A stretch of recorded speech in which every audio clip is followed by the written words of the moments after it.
Bien, donc nous allons commencer la 5e table ronde. Recherche, technologie, quelle perspective et quel partage des connaissances? Quels sont les obstacles à lever? Donc, pour cette table ronde, nous avons l'honneur d'accueillir Hilaria Castillo, vice-présidente de la Commission nationale du débat public, Yves Bréchet, ancien haut-commissaire à l'énergie atomique et membre de l'Académie des sciences, et enfin, Sylvestre Ruet, journaliste scientifique qui a signé récemment un livre, Le GIEC, Urgence Climat, le rapport incontestable expliqué à tous. Alors, le titre de la table ronde peut avoir un double sens. Recherche technologique, quelle perspective et quel partage des connaissances? On pourrait le voir sous l'angle du partage de la coopération scientifique, mais on peut aussi le voir comme comment nourrir le débat et partager l'information pour que le débat soit d'un bon niveau sur toutes les questions qui concernent l'énergie. Et les questions sont nombreuses, car aujourd'hui en France, on est à un tournant. L'Allemagne appelait ça l'énergywende, son changement complet d'orientation énergétique. Je pense qu'en France, on est en train de vivre un équivalent d'énergywende à la française, puisque on a depuis, on va dire, un an et demi, par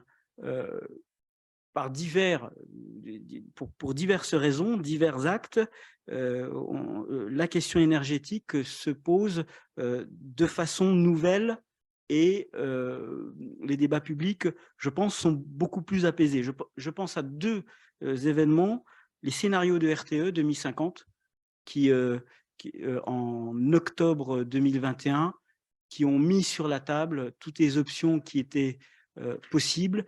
Et on lit dans les scénarios de RTE que dans leur rapport, il ressort qu'il va falloir investir massivement dans les énergies renouvelables, mais aussi dans le nucléaire. Quand on regarde leur rapport, c'est quand même ce qu'ils disent en creux.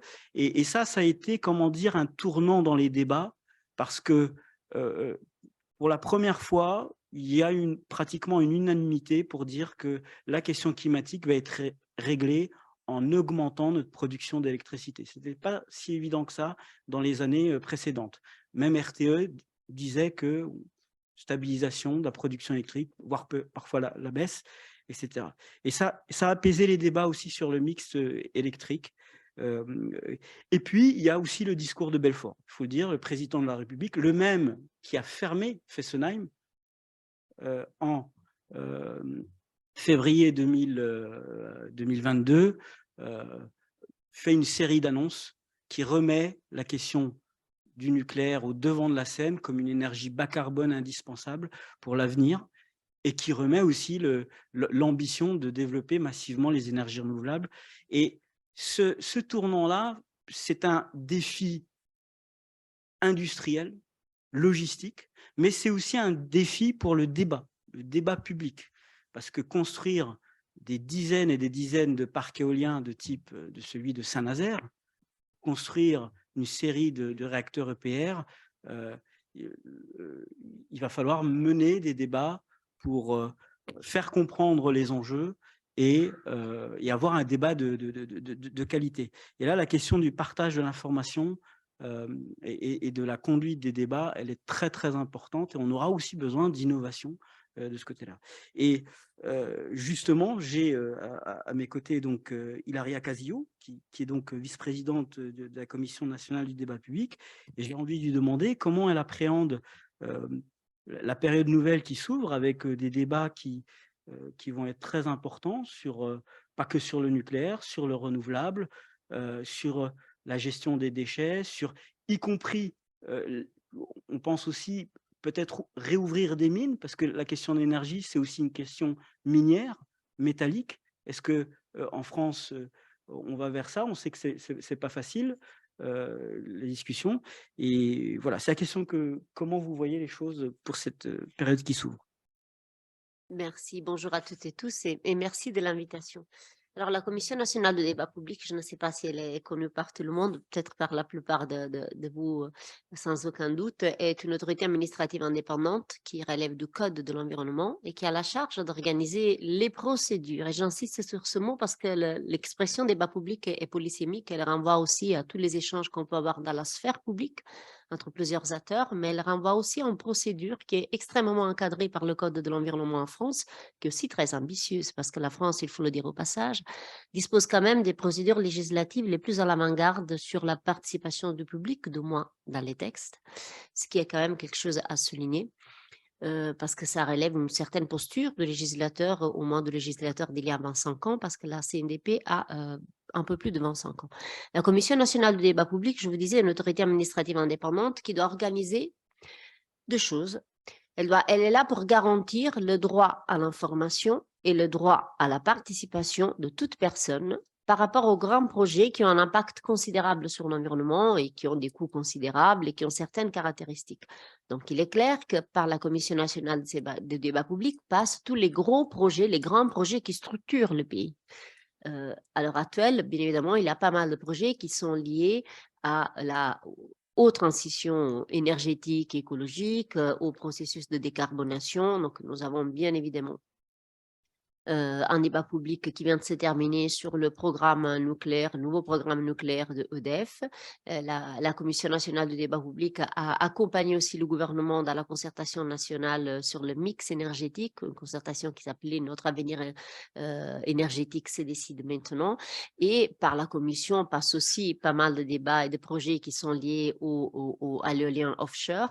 Bien évidemment, on va avoir des projets comme par exemple la mine de lithium dont vous avez peut-être entendu parler. Donc, ces projets-là passent par la Commission, mais cela signifie qu'ils passent surtout par un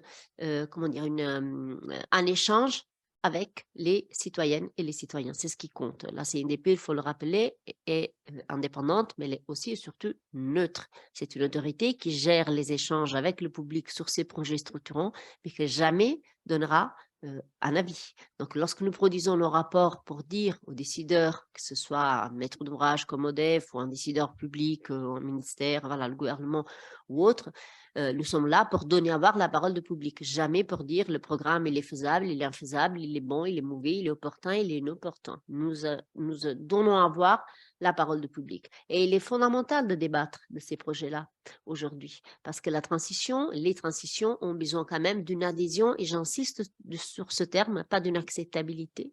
Et c'est peut-être là l'enjeu pour le futur. Comment on débat pour le futur de tous ces projets-là liés à la transition, en sortant de postures de acceptabilité, de problem solving ou d'autres choses. On s'attend souvent de la participation qu'elle produise de l'acceptabilité, qu'elle résoudre les conflits, alors qu'elle n'est pas là pour ça.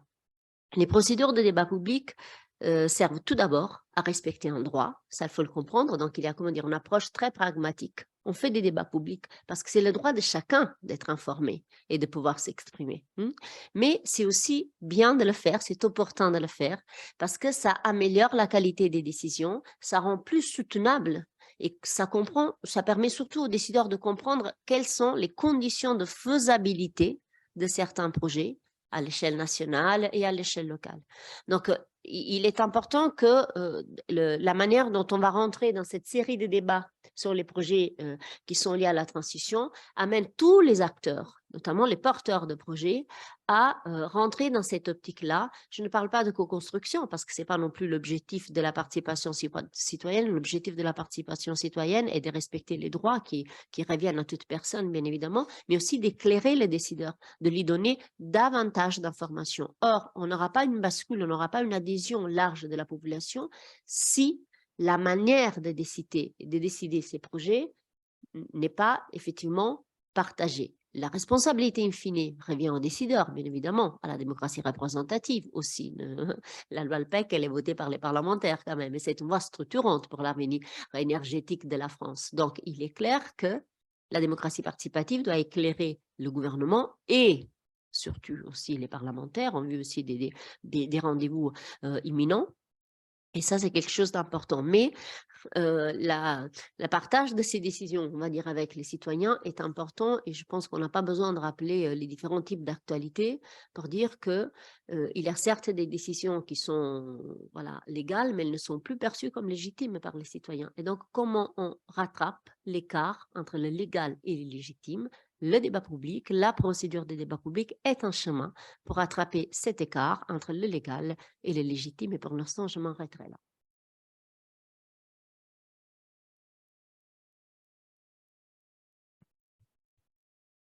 Et,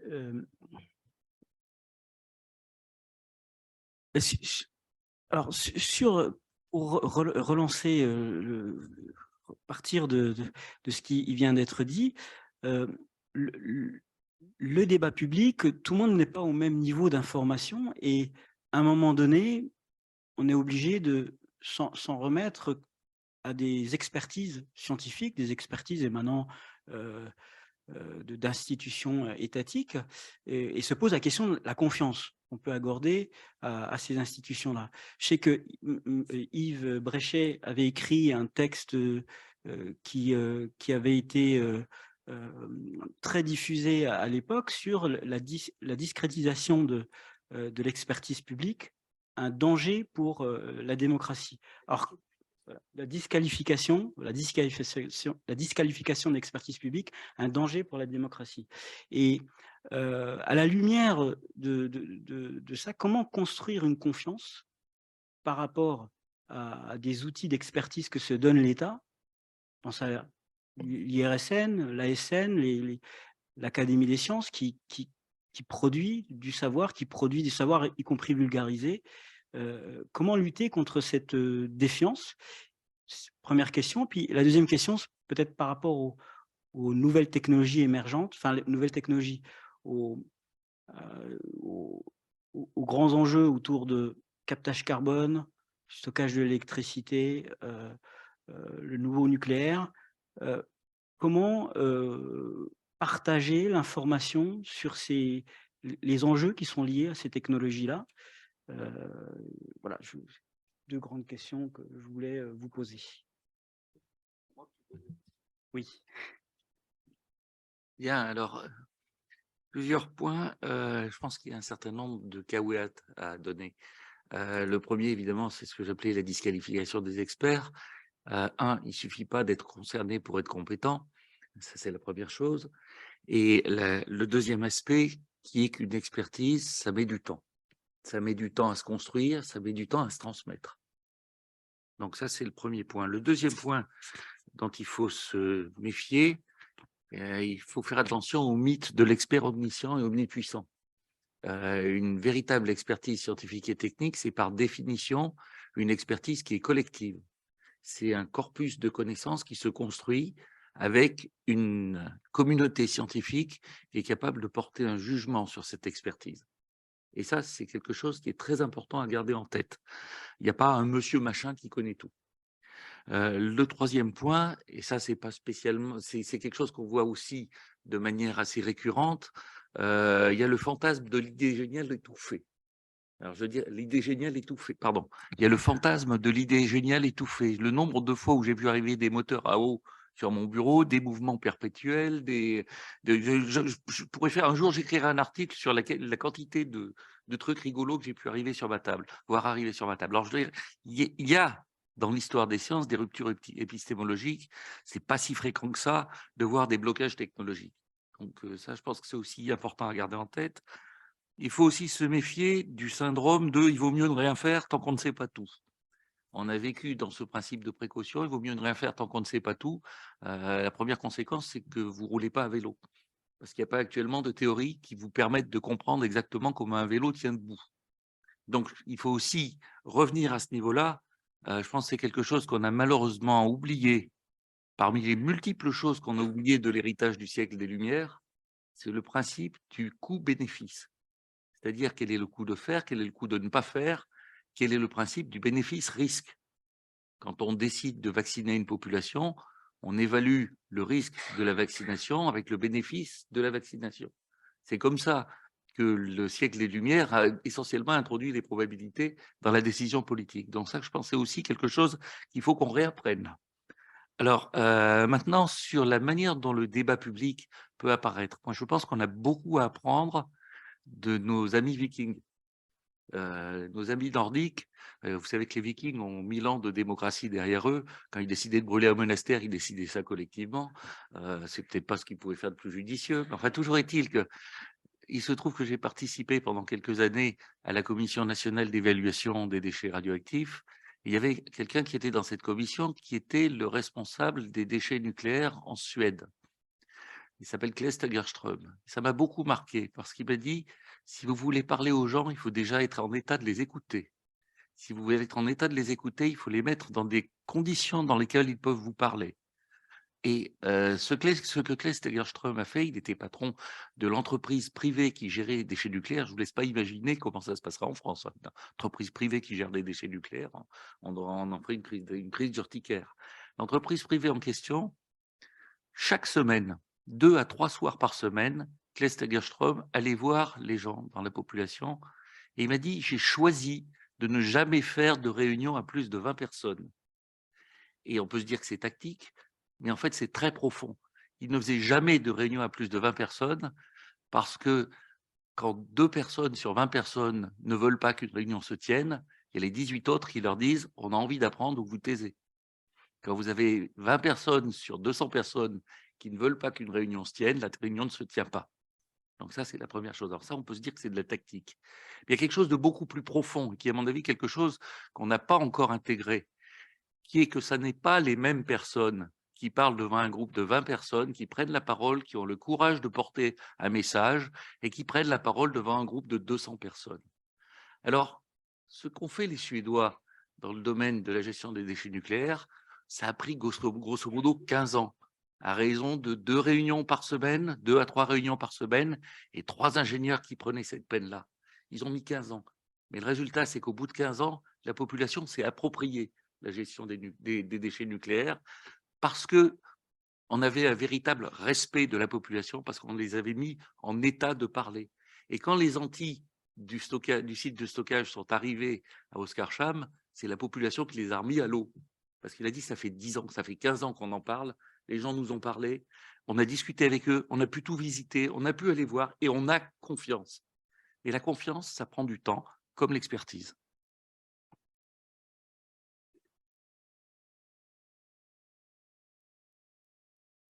Je vais juste réagir à certains de vos propos parce que c'est très bien d'aller voir ce qu'on le fait ailleurs et c'est très instructif, mais les réunions de ce type-là, la CNDP, ça fait quand même quelques années qu'elle les fait justement parce qu'elle a appris de plein de choses et c'est intéressant parce qu'on va dans le même sens. Enfin, je confirme un peu ce que vous dites. Nous, on fait des projets enfin des débats sur tout type de projet, hein, pas que lié à l'énergie. Ça peut être des lignes à grande vitesse, voilà, tout un tas de choses.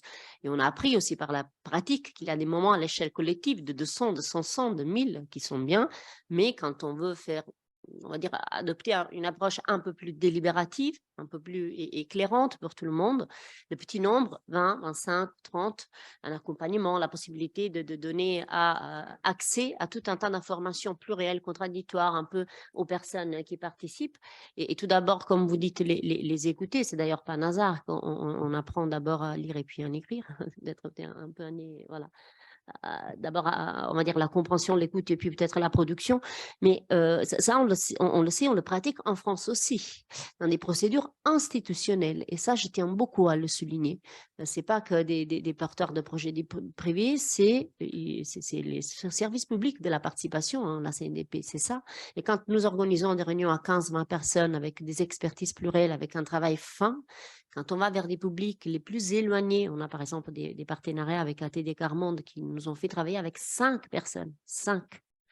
Donc un travail extrêmement fin pour écouter les attentes, les besoins, et non seulement pour d'abord écouter la manière dont ces personnes font le setting du problème, pas le solving. C'est-à-dire comment ensemble, comment dire, on le repose ensemble, on va dire, le problème, on le reformule peut-être aussi. Et ça, je tiens beaucoup à ça parce que c'est un rôle primordial du débat public. Redéfinissons ensemble le besoin, la question, on va dire de quoi on parle. Et là, le rôle des expertises, des expertes et des experts est aussi primordial en termes de posture, de comment on livre, on partage une information qui est extrêmement technique, certes, mais ce n'est pas pour autant qu'elle est incompréhensible. Ou extrêmement difficile d'accès, ça, quelque chose qui est fait. Bien évidemment qu'il y a une différence entre concerné et compétent, mais il y a comment dire, une différence dans la posture, dans la profondeur par rapport au sujet traité. Mais il ne faut pas que cette compétence différente amène sur le terrain du plus du moins légitime à s'exprimer dans l'enceinte du débat, bien évidemment. Il y a des enceintes où les expertises ont une valeur et une légitimité qui doit être absolument reconnue. Il faut juste faire attention quand on est dans une enceinte de débat à reconnaître les différentes formes d'expertise qu'il y a. Parce que ça serait un peu comme, enfin, des fois, et ce n'est pas du tout bien évidemment votre propos, là je profite aussi pour dire autre chose, des fois on entend aussi le fait que, mais pourquoi on fait participer les personnes sur un projet d'enfouissement de déchets radioactifs en couche géologique profonde, mais pourquoi on doit parler de nouveaux EPR, voilà, et dire quelle est la meilleure technologie à des personnes qui sont ignorantes de ce domaine, qui ne connaissent rien. Pourquoi? Ça ne sert à rien, elles ne nous apportent rien. Bah, c'est un peu comme si on demandait aux personnes ou on leur reconnaissait le droit de vote seulement si elles connaissaient par cœur le fonctionnement de l'Assemblée nationale et du droit constitutionnel. Est-ce que face au droit de vote, on a cette exigence-là? C'est un droit, elle s'applique à tout le monde. Le concernement, l'argent public qu'on met dans certains projets, eh ben, il n'y a rien que ça. Ça donne à tout le monde la possibilité, le droit d'abord d'être informé, de savoir, de comprendre quelles sont les informations, quel est le coût, quels sont les impacts, quelles sont les caractéristiques, et ensuite de pouvoir aussi s'exprimer. Donc, il est clair que cette distinction elle est pertinente concernant l'expert, à condition qu'on n'en fasse pas, comment dire, des hiérarchies dans le cadre du débat, encore une fois, qui serait peut-être un peu problématique. Je n'ai peut-être pas été clair, mais je tiens à dire que pour moi, ça n'était pas une gradation de légitimité. Ça, c'est la première chose. La deuxième chose, c'est tout le monde a le droit d'être informé, mais tout le monde a le droit d'être écouté. Quand vous faites des réunions à beaucoup de personnes, vous écoutez des militants, vous n'écoutez pas des citoyens. Donc, je pense que ça, c'est quelque chose qui est très important. J'ai été personnellement traumatisé par un certain nombre de débats publics à 200 personnes où je voyais très clairement qu'il n'y avait pas de débat public. C'est pour ça que je maintiens que, y compris pour des grands projets, on doit se donner le temps de parler à peu de personnes à la fois. Ça me semble absolument essentiel. Et pour qu'il n'y ait pas disons, de distorsion de mes propos, j'aime beaucoup Montesquieu. Et vous savez, Montesquieu disait, j'aime bien discuter avec mes paysans. Alors ça, c'est le côté aristocrate, c'était ses paysans à lui. Mais il disait, j'aime beaucoup discuter avec mes paysans parce qu'ils ne sont pas assez instruits pour raisonner de travers. Je pense qu'on est en train de vivre un monde de demi-savants qui sont juste assez instruits pour raisonner de travers. Et je pense que c'est la bonne raison pour laquelle il faut précisément prendre la peine de parler aux gens en petits groupes et de les écouter. Oui, et il ne faut surtout pas que derrière, les décideurs viennent nous dire, mais vous avez fait des petites réunions avec 20 personnes, 15 personnes, c'est pas représentatif, c'est ce qu'on entend souvent. Donc, à chaque fois que nous faisons ça, vous voyez, on fait des réunions à 15 avant des approches délibératives, on fait ce qu'on appelle du mini-public. À chaque fois qu'on essaie de faire un travail fin qui demande du temps, qui demande de l'organisation, parce que préparer un groupe aussi à rencontrer des expertises diverses et variées, enfin, installer, comme vous le dites, la confiance, ça se construit en année, ça se perd en secondes. Donc, c'est quelque chose de très délicat, c'est comme une tasse en céramique. Donc, et lorsque vous avez en face des réponses comme si ce n'est pas représentatif parce qu'on pense que le débat public est une agrégation de la préférence, c'est un sondage, alors que ce n'est pas ça, et bien effectivement, il faut vraiment s'y accrocher pour dire ce sont les méthodes les plus appropriées pour avoir des débats de plus haute qualité, en fait. Et ça, des fois, on a un peu du mal à le faire comprendre lorsqu'il s'agit de reporter, enfin, quand on se confronte, on va dire, aux décideurs ou aux maîtrises d'ouvrage. Bien, après cet échange très intéressant, on a beaucoup parlé d'information, question d'information du public, et bon, question courte, le rôle de la presse, puis des médias en général, un rôle important de ce côté-là. Comment vous voyez les choses, Sylvestre Huet, vous qui êtes journaliste scientifique et qui avez l'habitude de vulgariser des questions compliquées pour le grand public? Oui, je vais dire des choses très complémentaire de l'échange qui vient d'avoir lieu, complémentaire au sens où à la presse, on n'est pas vraiment dans le débat entre citoyens, c'est plutôt quelque chose top-down, c'est-à-dire les journalistes, ils écrivent et puis les gens sont censés écouter ou lire, puis après ils en pensent ce qu'ils en veulent, mais il y a assez peu d'échanges entre le journaliste et les gens qui vont l'écouter ou le lire. Discuter de la place et du contenu de l'information sur les volets scientifiques et techniques des choix politiques que doivent faire les citoyens et les décideurs de cette place et de ce contenu dans la presse, ce n'est pas du tout une question pour spécialistes, parce que ça touche au rôle social que la presse est censée jouer dans un système politique démocratique. Alors, si vous allez à Sciences Po, que vous avez un cours sur c'est quoi la démocratie, on vous dit que dans les indispensables de la démocratie, il n'y a pas que la séparation des pouvoirs, etc., il faut une presse libre et indépendante. Indépendante des pouvoirs politiques, économiques, financiers, et libre, la liberté d'expression. Et donc, d'ailleurs, on peut vérifier ça dans la planète aujourd'hui. Je ne vois pas de pays qu'on pourrait qualifier de démocratique et où il n'y aurait pas de presse libre et indépendante. Donc, c'est une vérification assez convaincante de la théorie. Mais est-ce qu'il suffit que cette presse soit diverse et que la liberté d'expression soit garantie par la loi et la pratique des pouvoirs pour que le rôle qu'on attend de la presse dans une société démocratique, donc permettre aux citoyens d'avoir les informations permettant de faire leur choix tous les jours, et pas seulement le jour où ils votent, est-ce que ça suffit? Ces deux caractéristiques, liberté d'expression et indépendance. J'ai nombre de collègues qui pensent que oui, que si on a ces deux caractéristiques, ça suffit. Et c'est assez confortable pour eux comme posture, comme conception de leur métier, de leur responsabilité sociale. Mon opinion est différente parce que je trouve que cette conception sous-estime une sorte d'implicite qui sous-tend tout projet démocratique. Cet implicite, c'est que le peuple, certes, doit choisir librement ses élus et leurs programmes, mais j'ajouterais, il faut qu'il puisse le choisir en connaissance de cause. Parce que si ce n'est pas en connaissance de cause, ça veut dire que c'est sans savoir pour qui il vote, sans savoir pourquoi il vote, s'il n'a pas la connaissance.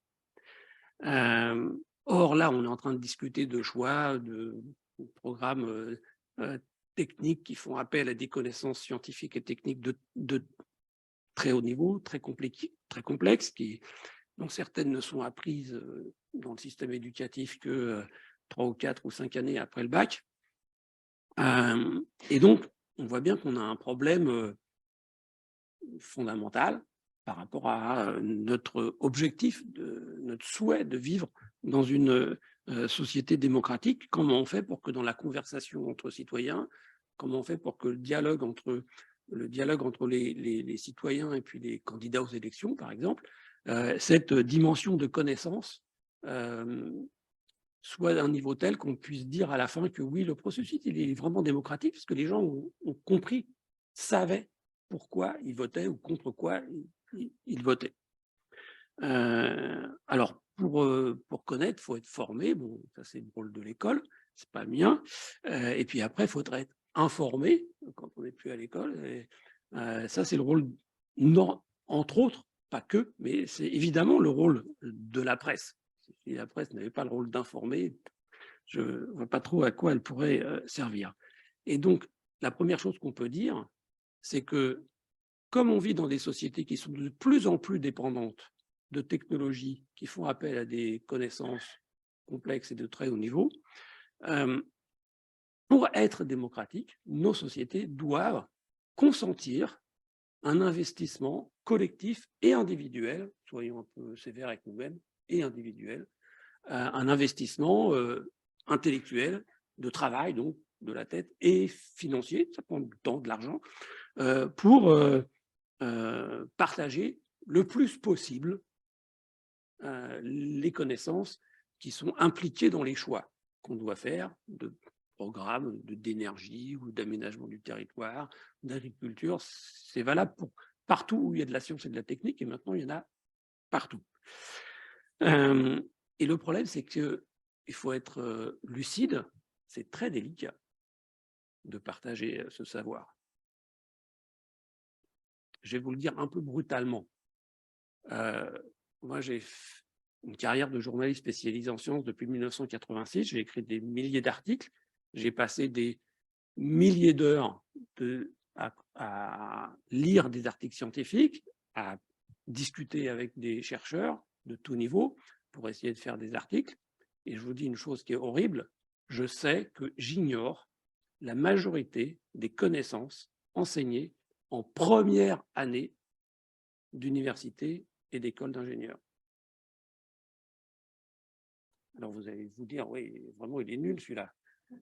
Oui, mais je le connais, j'ai rencontré pas mal de gens, prix Nobel, médaille Fields, prix Crawford, Académie des sciences, galonnés jusque-là en sciences, ils sont tous dans le même état que moi. Je vous garantis que notre dernier prix Nobel de physique ne connaît pas le programme de biologie de première année. Parce que la dernière fois qu'il a étudié la biologie, c'était en terminale. Et c'est pareil pour le chimiste. Et ça marche dans tous les sens. Vous pouvez prendre n'importe quel scientifique de très haut niveau et lui poser des questions dans la discipline qui n'est pas la sienne. De première année, il aura du mal à brûle pour point d'avoir 20 sur 20 à l'examen. Donc quand on dit ça, ce que ça veut dire, c'est qu'on ne va quand même pas reprocher à tout le monde, à tous les citoyens, voire à tous les députés ou les ministres, d'avoir des ignorances manifestes et voire parfois qu'on peut penser être crasses, quand les scientifiques professionnels du plus haut niveau, en réalité, ont des trous de connaissances du même niveau. Et donc, ce que ça veut dire que le problème, il est dur. Il n'y a pas de solution simple. Il n'y a qu'à partager le savoir et comme ça, on partagera le pouvoir, comme disait le slogan. Non, non, ça va être beaucoup plus difficile que ça. Et même si on se résume à on va partager l'expertise sur le savoir, l'expertise sur comment décider le mieux possible. Alors, de ce point de vue, est-ce que le système médiatique français, est-ce que les journalistes, est-ce que la presse française fait correctement son boulot, enfin le mieux qu'elle devrait le faire? Bon, la réponse est non. Alors, on peut, je vais vous donner un exemple personnel, anecdotique, mais qui vous donne le niveau des choses. En 2008, juste avant la crise financière, je ne sais pas si vous vous rappelez, mais les prix de l'énergie commençaient à monter vraiment sérieusement, parce qu'il y a une grosse tension offre-demande.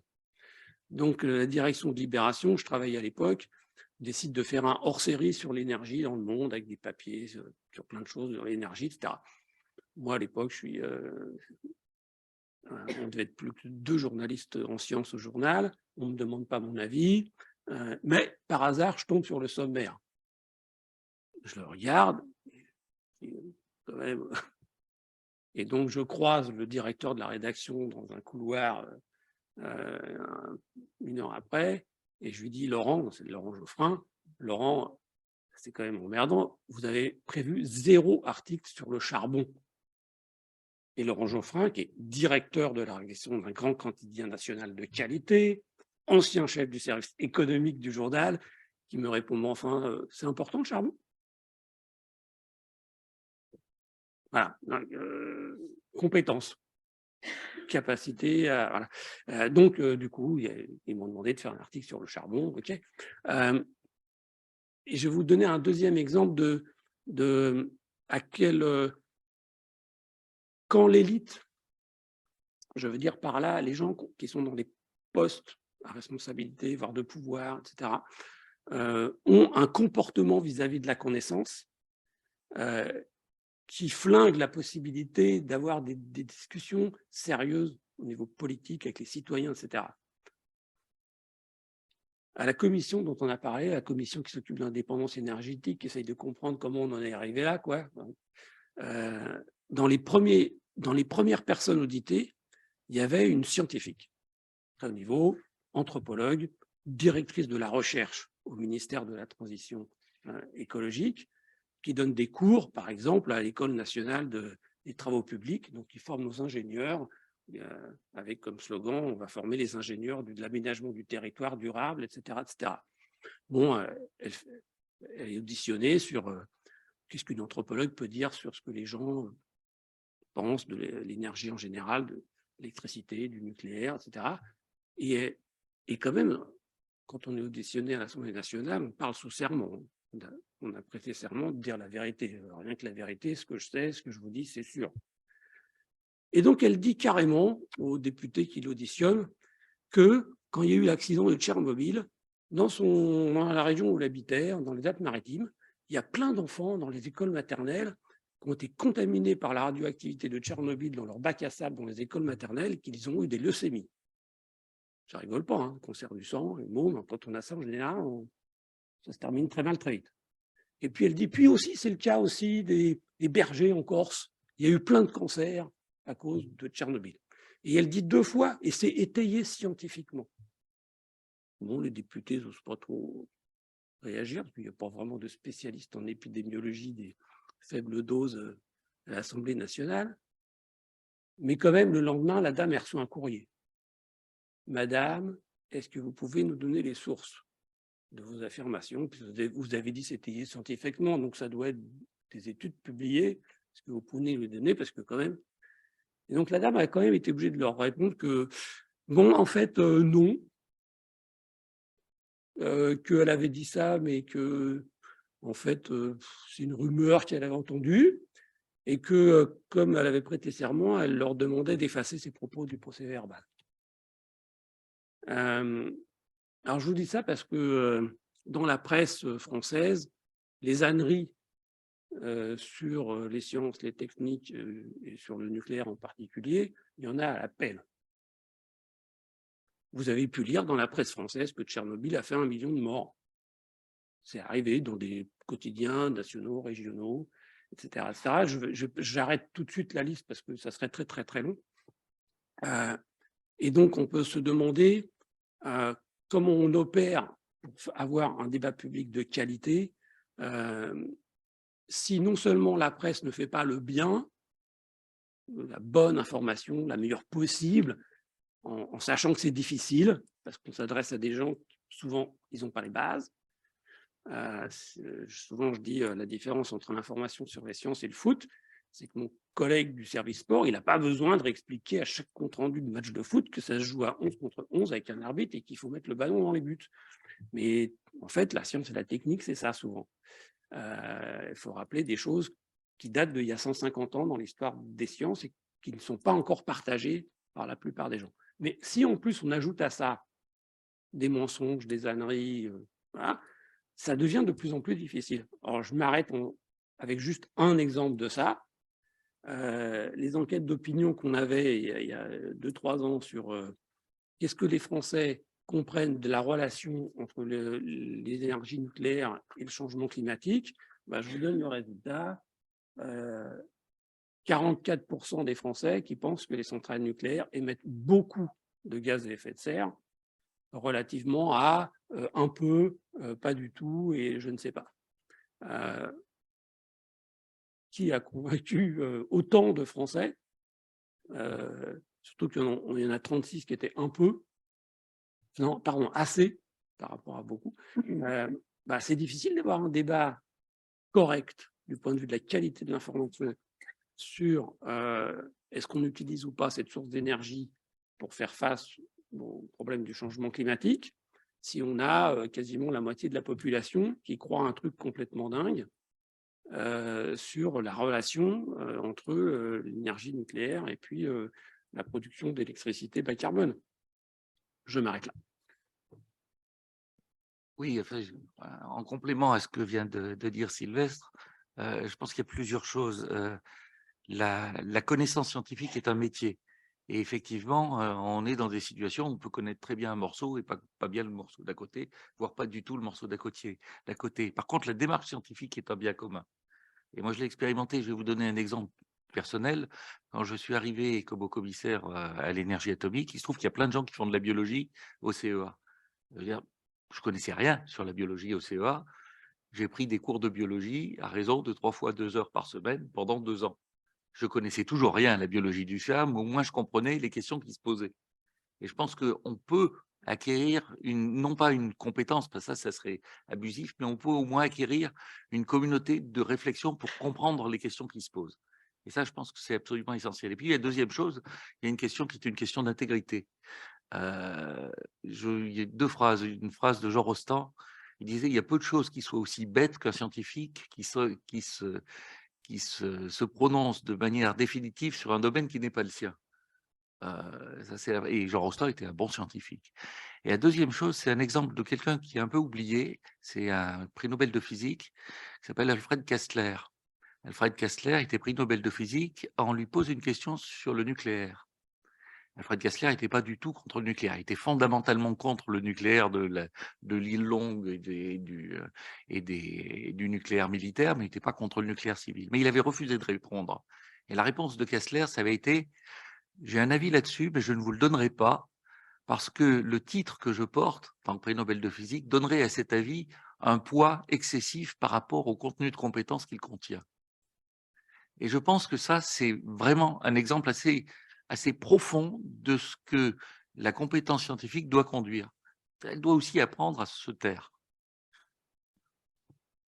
Je voulais juste aussi rebondir à ces propos très intéressants, déjà parce qu'il me semble qu'il y a peut-être des travaux, je pense, de Charles Girard récemment, si ma mémoire est bonne, qui ont questionné au sein de GIS Démocratie et Participation, c'est un groupement d'intérêt scientifique au CNRS. Là, je mets ma casquette de chercheuse parce qu'en fait, je viens de milieu universitaire, je suis prêtée à la CNDP pour quelques années.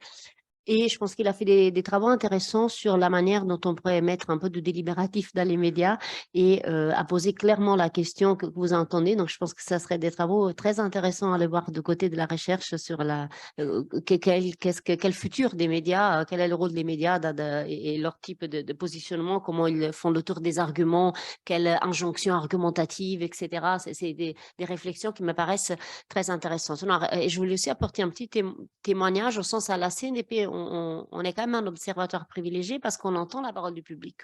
On doit essayer de partager, de garantir au mieux qu'on peut le droit à l'accès à l'information environnementale et pas que aux participants aux démarches participatives. Puis on restitue cette parole, vous voyez, on fait ce geste-là, mais c'est lui qui fait un autre geste qui est encore plus important, c'est le politique, parce qu'à un moment donné, il fait ça.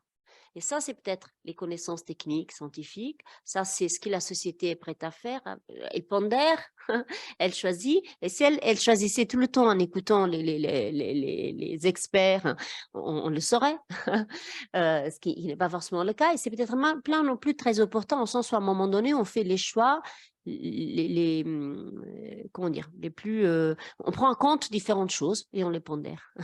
Le Covid a été un exemple hyper parlant de comment d'autres types de logiques, je ne rentre pas dans le débat pertinent, légitime, juste, injuste, peu importe, mais d'autres logiques sont intervenues dans le choix de politique.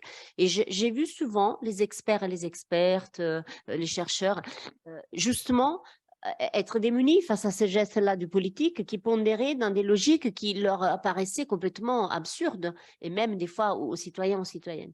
Et une autre chose, donc le fait que la décision politique, elle prend en compte tout un tas d'éléments, pas seulement les éléments scientifiques, et cela, par rapport à certains sujets, peut devenir extrêmement problématique. Mais une autre chose aussi qu'on constate souvent à la commission, parce qu'on invite énormément, on convie l'expertise, la recherche, les expertes et les experts.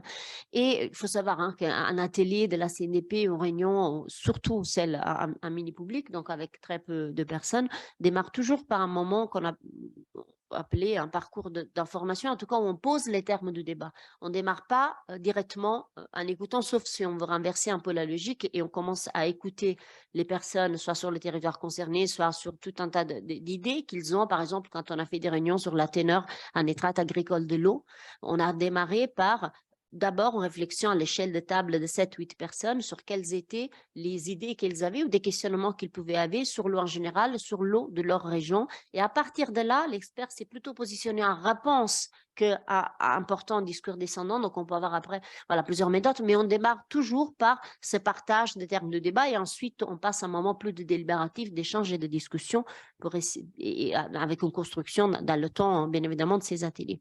Et souvent, on constate qu'il y a, vous savez, on reproche beaucoup le syndrome NIMBY aux participants de rejeter certains projets pas dans mon jardin, mais nous constatons une autre syndrome, qui est le syndrome TINA chez les experts, There is no alternative. Et c'est quand même un sacré syndrome des fois à déconstruire parce qu'ils arrivent là en disant je ne bougerai pas, je ne pourrai pas prendre en compte d'autres choses parce que ça c'est mon projet, ça c'est la technologie la meilleure à mon sens, et il ne s'agit pas forcément de la remettre en cause, mais la posture de dire il n'y a pas d'alternative, ça empêche des fois un dialogue avec d'autres types d'expertise qui, elles, indiquent des éléments ou des contraintes d'une autre nature. Donc, voilà, ça c'est aussi important à tenir en compte lorsqu'on met en dialogue la société et celles et ceux qui portent la science, les technosciences, etc. Bien, il nous reste pas beaucoup de temps, donc je voudrais qu'on profite vraiment de la présence de nos intervenants pour leur poser des questions et non pas des interventions qui soient de fausses questions. Hein, ou, voilà, je pense qu'on a l'avantage là d'avoir des personnes qui connaissent leur sujet et divers, et ce serait intéressant de continuer là-dessus. Je vais prendre les interventions. De David Gerbaudy, président de l'Union des familles laïques. C'est une association d'éducation populaire et tournée vers l'action. Voilà, et familiale donc, mais surtout qui véhicule en fait des valeurs républicaines et laïques. Et bien souvent, nous organisons des conférences sur la laïcité, sur la République, Et donc, j'ai apprécié vraiment cette table ronde ce matin parce que, effectivement, le débat est quelque chose de crucial dans notre société. Et il me semble que l'information ne suffit pas à faire une formation. Je m'explique. L'information, c'est porter à la connaissance du public, effectivement, des faits, et c'est factuel, et c'est très bien. Mais pour pouvoir débattre dans le débat public, il faut se former. Alors moi, je suis un expert en rien, hein, mais quand on est militant républicain, l'idée, c'est de former tous les jours un peu plus sur, aujourd'hui je suis venu me former et depuis hier, sur l'énergie, sur l'écologie, comment on pouvait adapter l'énergie à l'enjeu écologique. Ça aujourd'hui, et parce que grâce à la Fondation Gabriel Péri qui a mis en place ces 2 journées, je suis venu pour me former, pour apprendre. Et c'est le premier élément, c'est celui-ci. Et ensuite, après cette formation, on arrive à débattre, par exemple, dans vos débats nationaux. Et d'ailleurs, j'ai une question, et j'en arrêterai là parce que sinon je vais être un peu trop long. Sur quels critères vous invitez les participants à la CNDP? Qui reçoit une convocation? Est-ce qu'il y a un avis dans les journaux? L'information, parce qu'effectivement, il faut être informé dans un premier temps pour pouvoir se former. Merci. Juste une question, ce qui renvoie au début du débat que je me pose, c'est comment concilier l'urgence climatique avec le temps du débat aujourd'hui? Ou autre manière de poser la même question, après l'inaction climatique passée, comment avoir une action présente et un temps du débat? C'est une question ouverte, hein. Oui, donc moi j'ai participé à 2 débats de la CNDP, celui sur les déchets nucléaires, enfin le plan de gestion des matières et déchets radioactifs, et puis celui qui vient de se terminer sur les EPR2. Donc je voulais d'abord vous dire que j'ai énormément de respect pour ce que vous faites, hein. Mais c'est des expériences douloureuses en fait. Hem et une des parties de la douleur de l'expérience, c'est qu'on est toujours les mêmes. En fait, dans tous les débats publics, il y a les gens, on connaît les gens qui sont là et qui vont parler, on sait déjà ce qu'ils vont dire avant de parler, et dans la salle, on a soit des militants antinucléaires, soit des gens de l'industrie qui viennent équilibrer la présence des militants nucléaires. On a énormément de mal à avoir des gens normaux. Hem et d'ailleurs, quand il y en a, en général, tout le monde se jette sur lui en disant: «Oh là là, lui, il est pas du nucléaire», voilà. Et donc en fait, je voulais vous dire, ce que j'apprécie dans ce travail que vous faites avec les citoyens, c'est que c'est des vrais citoyens. Mais comment ça se fait qu'on finalement, on n'arrive pas à attirer le public normal, en fait, sur ces débats?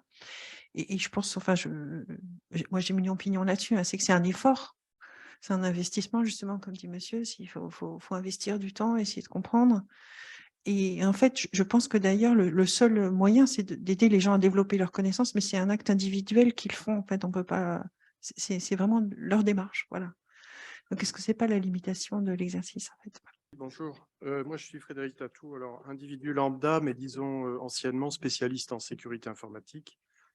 Ma question s'adresse surtout à Madame Casilio, pardon. Par le micro. J'ai une question qui concerne, disons, les méthodes ou les manières dont vous assurez l'inclusivité. Alors, vous y avez répondu en partie, hein, dans les débats, et la représentativité, et aussi, je dirais, la pertinence ou la légitimité des interventions et des voix qui sont représentées. Parce que, comme disait monsieur, dans le contexte, disons, de certaines décisions structurantes et rapides, c'est quand même compliqué d'opérer, disons, un filtrage des voix qui sont, disons, tendancieuses ou peut-être moins pertinentes ou moins légitimes que d'autres. Donc ça, c'est une première question. Deuxième question, se pose la question de la cohérence de la démarche que vous effectuez, hein, au niveau international, en particulier eu égard à la concurrence économique qui est féroce entre pays. Et donc, je voulais savoir comment vous envisagez la situation au niveau européen, sachant que des pays ont des cultures de consensus plus développées apparemment que chez nous. Est-ce qu'il y a des échanges? Est-ce qu'il y a des bonnes pratiques, des échanges de bonnes pratiques, etc. au niveau européen? Enfin, une des illustrations, c'est ce que disait Madame Faudon, c'est-à-dire que sur le nucléaire, par exemple, les associations de consommateurs, entre guillemets, ou de citoyens paraissent assez peu présentes. Même si on a la voix des nucléaires, on peut quand même le regretter. Donc, comment vous envisagez des actions possibles pour susciter la meilleure représentation des citoyens dans ces débats? Alors, pour moi, c'est ma petite expérience, si vous voulez, j'ai participé à l'élaboration du cadre sur la signature électronique au niveau international, et on voyait bien qu'il y avait deux parties de participants. Il y avait d'une part des gros acteurs, en particulier américains, du numérique, qui disaient « on va s'occuper de tout, ne posez pas trop de questions, on prend tout en charge et on est responsable, d'accord? Donc, ne mettez pas le nez dans nos affaires. » Et puis, on avait difficilement les acteurs francophones, enfin la France et des acteurs francophones qui disaient « ben non, justement, il faut associer les utilisateurs à disons, à l'utilisation et donc leur donner une forme de responsabilité, donc de connaissance. » Oui, merci. Avec mon expérience modeste de retraité jeune de 40 ans du ministère de l'écologie, je dirais que j'aimerais savoir si les 4 participants au débat à la tribune sont d'accord avec ce que j'apprécie avec une certaine échelle de temps comme une crise de la délibération. La crise du débat public, je pense qu'on doit parler de crise du débat public, qui s'appelle en quel public consultation, se heurte en permanence, soit au NIMBY, soit il n'y a pas d'alternative, soit pas chez moi. Est-ce que vous pensez qu'il y a une crise qui s'aggrave ou est-ce que ça va mieux? Moi, je pense que ça va de moins en moins bien du point de vue de la quantité, de la qualité du débat public, alors que les sujets sont très complexes, c'est évident. Moi, je vous suggère, je ne sais pas si ce sera votre avis, que est en cause des critères de décision. Qui décide? Ça a à voir avec la planification. On imagine que planification, infrastructure de transport, énergie, investissement productif, qui décide quoi? Que disent les consommateurs, les salariés, les habitants, les riverains? Il y a quelque chose là qui... On a plein de commissions, plein de schémas, mais je pense que beaucoup de monde, en tous les cas, se pose la question du sens des décisions qu'on prend au vu du changement climatique. Est-ce qu'il y a un problème de rapidité, d'échelle de temps? Mais je crois qu'il y a là un système en crise, hein, disons-le clairement, peut-être parce que la décision publique, politique, la délibération est elle-même en crise. Je suis assez alarmé, moi, mais je suis peut-être très pessimiste. Avant de donner la parole de nouveau aux intervenants, je ne peux pas m'empêcher de... Il y avait une autre question. C'est les questions du webinaire. Là, il n'y en a qu'une. Quel devrait être l'impact de la transition énergétique sur la formation des ingénieurs et des techniciens?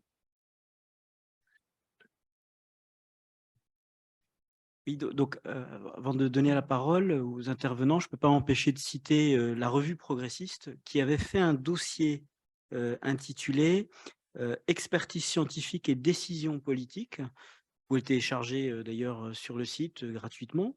Et modestement, ça a été une contribution à ce débat et à ce problème épineux que tu évoques, Sylvestre. Je vais passer la parole parce qu'il y a beaucoup de questions qui concernent Hilaria, donc je vous laisse la parole. Merci. La première question portait sur l'information, le fait qu'il faut, vous parlez vous faisiez, si je comprends bien, en distinction entre information et formation. La CNDP a le devoir de garantir l'information, mais souvent nous sommes heurtés au fait que quand les maîtrises d'ouvrage publics, privés arrivent en débat public, ils arrivent en disant c'est très bien, notre objectif c'est faire de la pédagogie, un mot qui revient souvent, je ne vais pas rentrer là-dedans, et de l'information, je vais informer. Et on a cette approche c'est très banal, hein, enfin, à l'information, au public en général, comme si c'était une vase vide, à l'ignorance par rapport au projet, hein, pas l'ignorance comme en général dans l'absolu, mais on la considère comme une vase vide à remplir et non pas, par exemple, comme un mur. Un mur qui est fait de briques plus ou moins solides, de sédimentation, de plein de choses. Et un mur, vous le cassez, vous le contournez, vous le surmontez, vous allez voir ce qu'il y a derrière. Donc, on pense juste que c'est une vase vide à remplir et que les personnes qu'on a en face, parce que la société porteuse de différents types de compétences, d'expertise, politique aussi. On parle beaucoup de savoir technique, mais il y a aussi un savoir qui relève d'autres types, des sciences sociales, par exemple, ou d'autres choses. Les personnes ont tout un tas de savoirs, du moins celles qui participent au débat, on le constate. Et donc, l'information dans un débat marche si elle est bidirectionnelle. Si on est d'accord que c'est une démarche à l'intérieur de laquelle, vous parlez de l'exemple de l'écoute tout à l'heure l'exemple que vous avez fait sur la gestion par un maître d'ouvrage privé des déchets, c'était quelqu'un qui était beaucoup dans la posture d'écoute. Et donc, l'information, elle marche si on considère qu'elle peut venir déjà des deux côtés. Et c'est que nous nous attachons à faire à la CNDP systématiquement. On pose les termes de débat, mais on ouvre systématiquement au fait qu'il y a d'autres types d'informations qui peuvent venir d'autres types d'acteurs avec d'autres types de compétences et bien évidemment de légitimité. Les critères de participation en débat public, il n'y en a pas et heureusement parce que c'est un droit, je cite presque mot par mot le texte, c'est un droit reconnu à toute personne sans limitation d'âge non plus par exemple ou de nationalité. On ne fait même pas la distinction entre les concernés, ce qu'on appelle les impactés, etc. Ça revient à toute personne. Donc nous ne pouvons pas filtrer ou inviter. Ce qu'on fait en revanche, c'est qu'on utilise une panoplie d'outils et de méthodes, par exemple de sélection, si on fait de la panélisation ou du tirage au sort, on fait des travaux avec des parties prenantes, on fait ce qu'on appelle une clarification des controverses où on assume d'inviter que les parties prenantes qui ont encore une fois des expertises différentes et avec elles on se met d'accord sur quelles sont des questions autour desquelles vous n'êtes pas d'accord. Et on identifie 2-3 questions. On l'a fait aussi sur le débat sur le nouveau programme nucléaire d'EDF, en posant des questions sur le type de réacteur, la technologie, les retours d'expérience de Flamanville. Avons-nous besoin d'un nouveau programme nucléaire ou pas? Et déjà, on se met d'accord sur la formulation de la question avec ses parties prenantes. Puis chaque partie prenante répond à la question avec ses arguments. Ces listes des arguments, on l'envoie à la partie prenante qui n'est pas d'accord, qu'elle répond avec d'autres arguments. Cela, ça dure 3 fois, un tout petit peu comme un peer review, on va dire.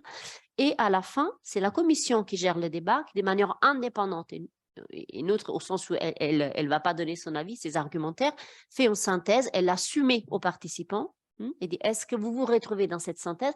Est-ce que cette synthèse peut être rendue publique? Et ça permet d'accéder au type de questions qui se posent à un public plus large. Mais c'est un travail qui prend au moins un minima 3 mois. 4 mois. Donc, et ça, donc, on peut avoir des démarches qui visent des publics particuliers. On a toujours une plateforme, vous voyez, donc ça peut arriver que nous invitons, mais nous avons un devoir de laisser toujours les portes ouvertes. Donc, à la CNDP, nous utilisons beaucoup de méthodes de sélection, d'identification, d'invitation, et je réponds par là aussi à d'autres questions, non pas pour avoir de la représentativité. Nous ne sommes pas un institut de sondage. Nous n'agrégeons pas des préférences. Nous ne voulons pas savoir si 70% des participants au débat ont été pour ou contre. Ce qui nous intéresse, c'est les logiques argumentatives qui ont été portées. Avons-nous fait le tour des arguments? Avons-nous eu un public suffisamment hétérogène pour avoir cette diversité des points de vue? Donc, et nous traitons tout le monde de la même manière. Dans nos comptes rendus, une proposition qui est sortie 1 fois ou 100 fois, elle aura le même poids dans notre compte rendu, encore une fois. Même à réunion, les personnes qui arrivent avec les points de vue, vous pouvez dire les plus, on va dire, farfelus, tout le monde peut s'exprimer, mais nous avons un autre principe, au-delà de celui de l'égalité des traitements, qui est le principe d'argumentation. Nous demandons à chacun et à chacune d'argumenter. Argumenter, ça ne signifie pas forcément nous renvoyer à des textes scientifiques ou en source, parce que nous savons aussi qu'il y a tout un tas d'argumentations qui relèvent d'autres argumentaires. Ça nous est arrivé d'avoir face à nous des personnes, notamment des experts ou des expertes, qui étaient tombés dans des logiques qui étaient souvent on rejette au public, la passionnalité, le manque de rationalité, mais quand on s'accroche, on va dire, à son procédé mental qu'on considère technico-scientifique et qui devient presque un dogme de la foi, on n'en est plus dans une rationalité au sens voilà, que certaines voudraient. Donc, aussi de quel côté la rationalité, enfin, on a beaucoup de réflexions à la CNDP autour de aussi d'une certaine sémantique qui renvoie à assignation à résidence, on va dire, de certains publics. Mais bon, faire fermer la parenthèse, je vais essayer d'être longue. Vous dites de courte, pardon, je voulais dire, je vais essayer de ne pas être longue quand on parle trop vite, vous voyez. On se connaît, je vous ai vu souvent dans les débats, même si ces débats-là, je ne l'ai pas précisément. Et oui, vous, les parties prenantes, je vous le dis, vous êtes toujours les mêmes, vous venez souvent, mais vous avez fait combien de réunions du débat par ligne? Est-ce que vous êtes allé quand on était avec les gens d'ATD Carmonde? Vous n'étiez pas là. Est-ce que vous étiez là quand on a travaillé avec les étudiants? Est-ce que vous étiez là quand on a travaillé avec l'atelier de la relève? Est-ce que vous étiez peut-être sur le site internet? Oui, parce que les parties prenantes, elles y vont pour faire, voilà, parce que chaque partie prenante a son répertoire d'action, n'a pas seulement son répertoire argumentatif. Donc, c'est comme se positionner dans un débat pour essayer de poser, ce qui est absolument légitime. Chacun fait ce jeu dans un débat public. Mais vous voyez, un débat public est fait de plein de choses. Et les parties prenantes s'emparent des arènes, des espaces où elles pensent qu'il faut y être, il faut poser davantage. Et encore une fois, c'est normal, c'est le jeu d'acteur. En revanche, un débat public est fait de plein de choses. Vous avez participé parce que je vous ai vu au Forum des jeunesses, 200 jeunes âgés de 18 à 35 ans, tirés au sort, et pas que, aussi panélisés à travers des réseaux de solidarité parce qu'on voulait avoir, par exemple, une petite surreprésentation des abstentionnistes, parce qu'on voulait refléter de la manière la plus fidèle, on va dire, la diversité des jeunesses, et je parle bien du fait de refléter la diversité des jeunesses, non pas de les représenter. On n'était pas dans une représentation statistique, on a identifié des critères après avoir auditionné un certain nombre de chercheurs en sciences sociales qui ont fait pas mal de recherches et d'études sur les jeunesses de France, et on les a fait travailler en sous-groupe de 10 personnes pour 4 jours, du matin au soir. Donc ça, c'était le débat public aussi sur le nucléaire, vous voyez. C'est pas que des parties prenantes. J'avoue, je peux vous dire que j'ai beaucoup aimé cette expérience. Cela dit, il est clair que les parties prenantes, on se positionne tout de suite. Donc, ce que nous faisons, c'est, encore une fois, différencier les outils, mais Les débats publics, et ça aussi, le décideur public et les maîtres d'ouvrage ont des difficultés à comprendre, que quand on fait un projet, on fait des études socio-économiques, on fait des études de faisabilité, des études d'impact. Ces études ont bien un coût. Et la participation, qui au passage est un droit, a aussi des coûts. Et organiser tout un tas de séquences, de méthodes a un coût non négligeable. Donc, la participation a aussi un coût qu'il faut soutenir pour arriver à différencier les méthodes, à poser le débat dans la sphère publique, donc sortir de la procédure et aller vers un processus, parce que nous gérons une procédure du Code de l'environnement. Nous gérons une chose qui est à cheval entre la procédure administrative et un exercice démocratique, parce qu'on manie la parole des personnes qu'on doit restituer aux décideurs ou aux maîtres d'ouvrage. Donc, pour ce faire, il nous faut les médias, il faut une forte mobilisation. Et comment là, la mobilisation des publics? Le fait d'informer qu'un débat est là, qui dure un certain temps, toutes les manières de s'exprimer. Donc, voilà. On utilise, et j'ai répondu par là à des questions sur comment vous répondez, comment vous touchez, vous mobilisez. Donc, on essaie d'utiliser une panoplie très différente d'outils pour toucher, on va dire, le plus grand nombre. Sur le contexte européen, nous sommes beaucoup attachés, aussi réglés par les textes. Donc, il y a des procédures ou des instances similaires. Je parle surtout droit environnement, droit de l'urbanisme, c'est peut-être un peu différent, mais on a des difficultés effectivement avec des sujets un peu transfrontaliers, on va dire, parce que les procédures ne sont pas les mêmes et nous sommes tout d'abord en procédure, donc on n'en fait presque pas en fait de mise en cohérence, de démarches participatives, j'entends, sur ces sujets-là à l'échelle européenne à ma connaissance. Désolée si j'étais trop longue, mais j'avais un peu pas mal de questions sur la CDP. J'essaie de répondre de la manière. Question concernant le débat public. Yves, réagir? Je n'ai pas envie de parler du débat public. J'ai envie de regarder les questions que vous nous avez envoyées. Il y avait un certain nombre de questions qui étaient autres que celles du débat public. Il y avait un certain nombre de questions qui me semblaient particulièrement intéressantes. Quelle perspective, quel partage des connaissances? J'avais aussi noté quels sont les obstacles à lever. Faut-il poser dans le domaine de l'énergie des questions des brevets et de l'appropriation? Et ces trois questions-là sont des questions qui relèvent du faire. Et moi, j'aimerais bien qu'on puisse passer un peu de temps dans cette question du faire. Parce que malheureusement, je pense que dans ce pays, on passe beaucoup de temps à dire et beaucoup moins de temps à faire. Donc, j'aurais envie de, si vous me permettez, je vais essayer de répondre, au moins de rapporter la réaction que je pouvais avoir à ces différentes questions. Alors, je vais faire mon coming out marxiste. Je vous rassure, ça ne va pas durer longtemps. Je fais partie des gens qui considèrent que la production de richesse passe par la transformation de la matière grâce à l'énergie et au travail. Point. Et ça, c'est certainement quelque chose que je peux avoir pleinement commun avec une analyse marxiste de la société. Alors, ça ira pas aussi loin que ça, je vous rassure, parce qu'une fois que j'ai dit ça, évidemment, il apparaît que l'énergie est un bien commun, que c'est plutôt un besoin commun, et qu'il n'y a strictement aucune espèce de civilisation industrielle qui puisse se passer d'énergie. Donc ça, c'est la notion de bien commun. Alors maintenant, juste pour aller dans cette direction-là, où je m'arrêterai probablement vis-à-vis de ce que vous pensez souvent, je pense que la question de l'actionnariat ou de l'État est totalement non pertinente. Et je vais vous dire pourquoi. Il se trouve que maintenant, je suis directeur scientifique d'une entreprise qui a plus de 350 ans, qui est passée au travers de 5 républiques, de dynasties, qui a été nationalisée, renationalisée, dénationalisée, privatisée, etc. Pour moi, ce qui importe sur des questions aussi importantes, aussi structurantes que les questions d'énergie, et pour moi, l'énergie, c'est le pont aux ânes. Je veux dire, c'est la question de l'énergie, c'est la question sur laquelle vous pouvez voir si une instance, quelle qu'elle soit, a une véritable politique scientifique, une politique industrielle. Si on fait des bêtises dans l'énergie, on n'a pas de politique industrielle.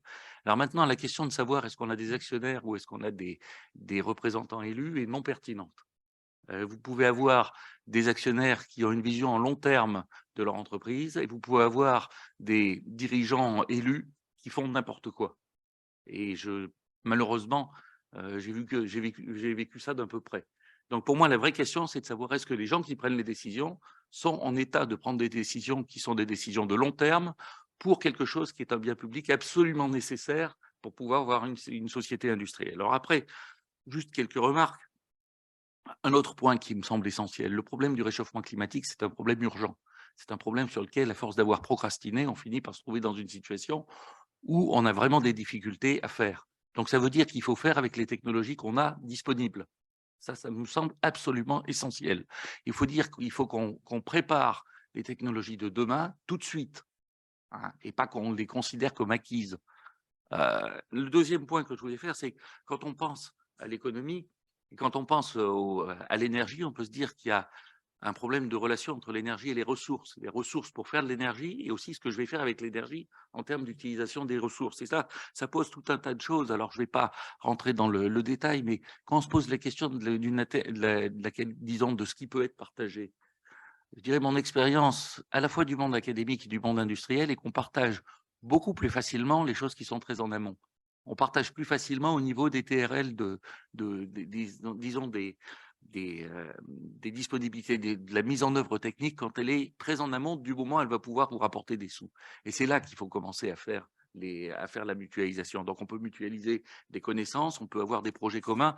Il y a un exemple qui, pour moi, est extrêmement intéressant, c'est l'exemple de la réduction de l'émission de CO2 chez les aciéristes. Tous les aciéristes, ou une bonne partie des aciéristes, se sont mis à travailler sur ce qu'on appelait le projet ULCOS, il y a une quinzaine d'années de ça.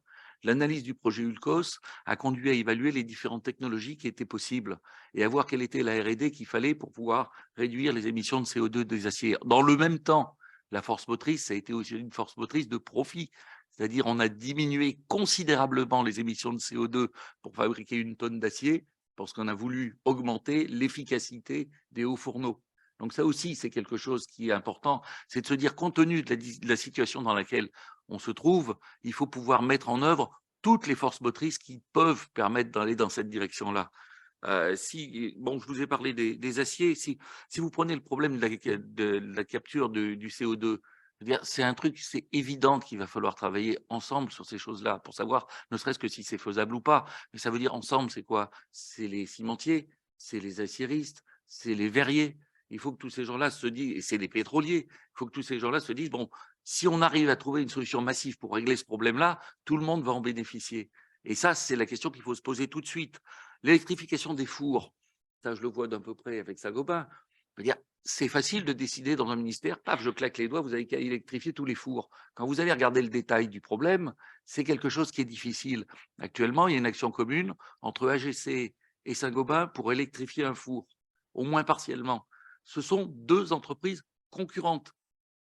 Une fois qu'elles auront avancé dans cette chose-là, elles reviendront dans leur système de concurrence. Mais elles se sont dit que pour pouvoir construire cette étape indispensable pour décarboner leurs produits, il valait mieux qu'elles le fassent ensemble. Et je pense que c'est ces choses-là qu'on peut imaginer comme une mutualisation et qui me semble beaucoup, beaucoup plus importante que la question de savoir est-ce que les brevets doivent être dans le domaine public. Je veux dire, ça n'a pas de sens de se partager tout de suite un gâteau qui n'existe pas encore. Oui, quelques mots, notamment la question sur le temps, qui était un peu posée en termes de la dictature, ça ira plus vite que la démocratie. Non, mais c'est pas du tout, c'est une manière de poser le problème sur la table un peu brutale, mais en fait, il y a plein de gens qui se sont posé la question comme ça. Et c'est une question légitime, mais quand on la regarde, on se rend compte que quand on regarde ce qui se passe dans le monde en termes de politique par rapport à l'atténuation ou l'adaptation au climat, on voit bien que les dictatures sont pas si bonnes que ça en réalité, hein. Mais en plus, surtout, le problème est plus compliqué que dictature, démocratie par rapport au temps, c'est que les temporalités qui interviennent dans la mise en œuvre des politiques pour faire face, par exemple, au changement climatique, elles sont entrecroisées et avec des rythmes très différents, parce que vous avez, par exemple, le temps politique qui est déterminé par le système politique d'un pays, avec la scansion des élections qui fait que il y a un président, normalement il est là pour 5 ans, il y a une assemblée, pareil, etc. Et ça joue un rôle extrêmement structurant sur à quel moment on va pouvoir prendre des décisions, alors que par ailleurs, le temps industriel, par exemple, ou le temps de la science, lui, ces deux temps-là sont absolument pas corrélés ou calqués sur les temps politiques.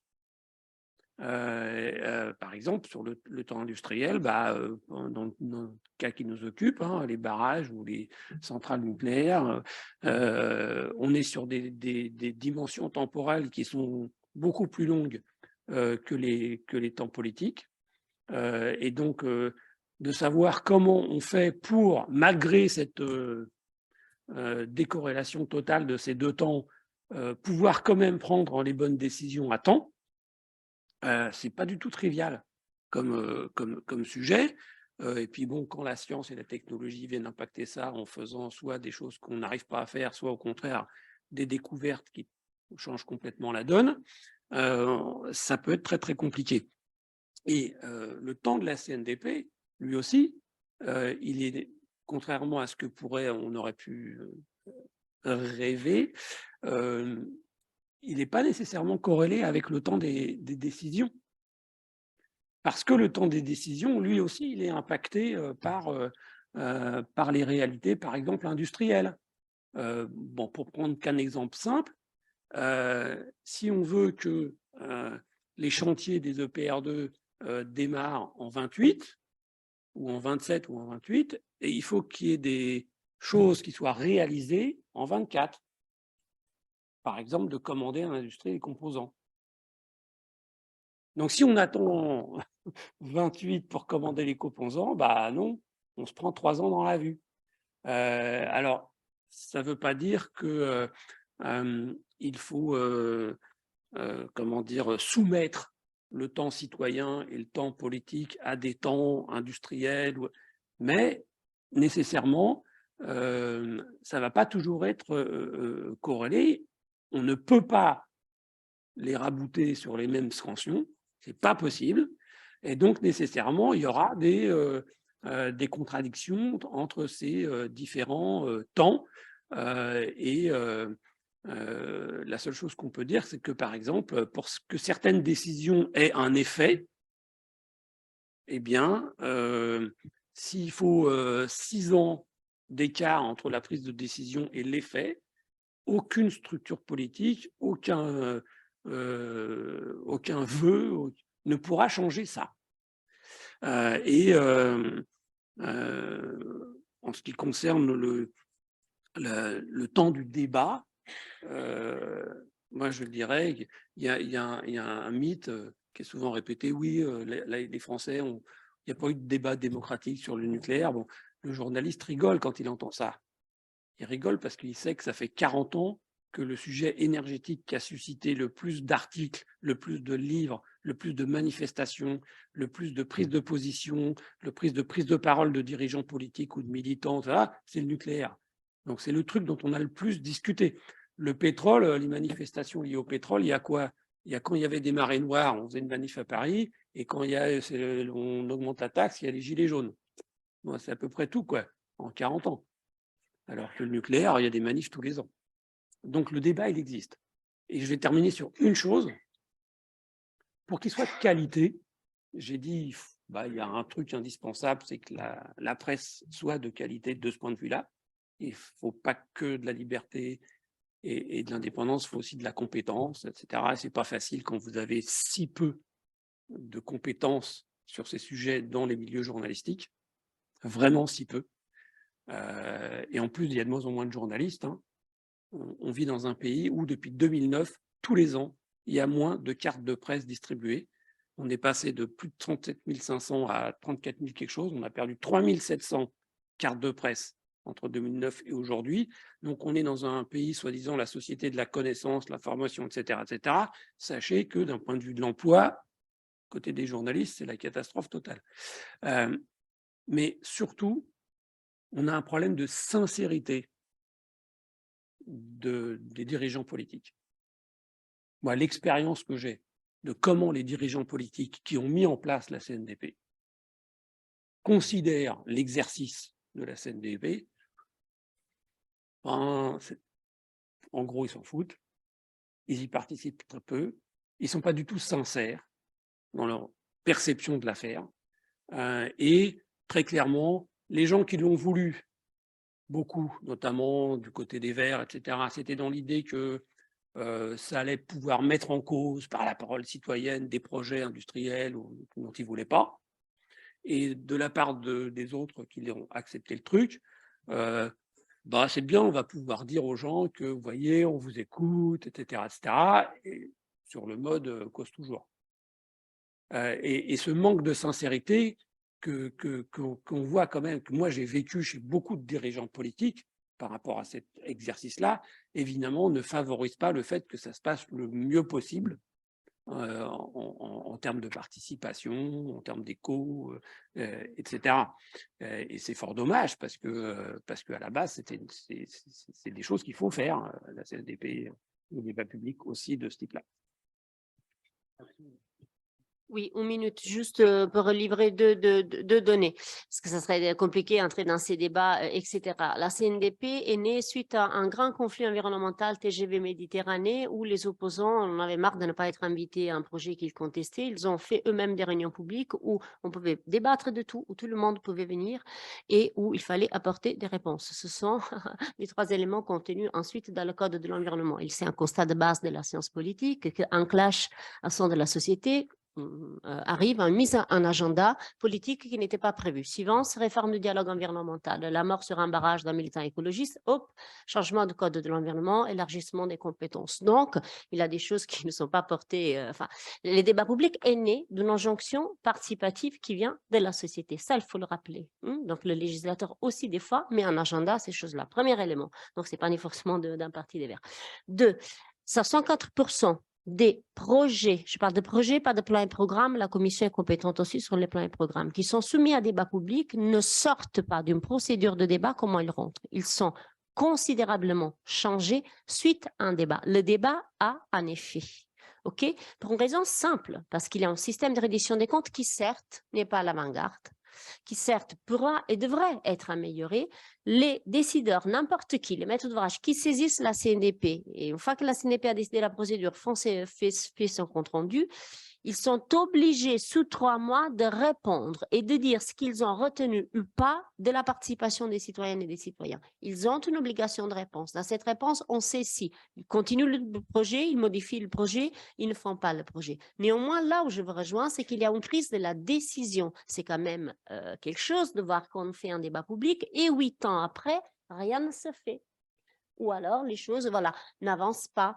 Et le fait de dire que le débat est sur le nucléaire, par exemple, celles et ceux qui considèrent peut-être que le débat n'a pas eu lieu, c'est aussi justement le fait qu'ils rattachent le débat à la décision. Ils posent la question forte et nécessaire de comment on articule le débat à la décision. Est-ce qu'on fait plus parler pour mieux faire taire, comme disait Foucault? Est-ce que c'est ça? Non, c'est pas ça un débat. Le débat a du sens s'il pèse sur la décision. Donc la crise, elle est plutôt peut-être du côté de la décision que du côté du débat. Et celles et ceux qui considèrent que dans ces années-là, on n'a pas suffisamment eu de débat sur le nucléaire, peut-être ils font référence à la manière de prendre les décisions, au système de gouvernance, etc. Donc il ne faut jamais détacher peut-être les deux, le débat et la décision. Merci pour cette réaction et merci pour nos intervenants, pour ce débat de qualité. J'ai jamais assisté à un tel débat sur ce sujet de ce niveau-là. Et je pense que ça tient à la diversité aussi des intervenants dans leurs domaines respectifs. Eh bien, maintenant, on va donner la parole à Valérie Goncalves pour le discours de clôture.